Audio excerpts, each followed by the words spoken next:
কোরআন যারা পড়বে তারা ভদ্র হবে, ঠিক কিনা? এজন্য যে মা বাবারা ছেলেমেয়েদেরকে ভদ্র বানাতে চান, ছেলেমেয়েদেরকে এই একটা বই পড়ায় দিবেন, বইটার নাম। এজন্য আমি সবসময় বলি, teach your children the Holi কোরআন।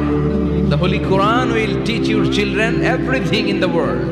আপনি আপনার ছেলের শুধু এই কোরআনটা শিখায় দেন, এই কোরআন আপনার ছেলের গোটা বিশ্বটা শিখায় দেবে, ঠিক কিনা? কারণ কোরআন পড়লে আপনার ছেলে ভদ্র হবে, মার্জিত হবে, সুশিক্ষিত হবে। কারণ কোরআনের প্রথম কথাই হচ্ছে পড়ো।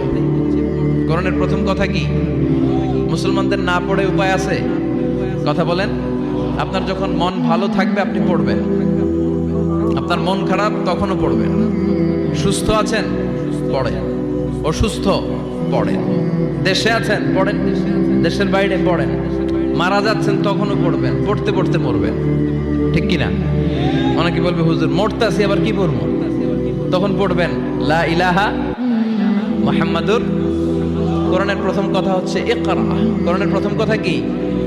Read in the name of your Lord who has created. পড়ো তোমার প্রভুর নামে যিনি তোমায় শিখিয়েছেন। আল কোরআনের প্রথম বাণী পড়ো, আল হাদিসে নবীর কথা পড়ো, আল কোরআনের প্রথম বাণী পড়ো, আল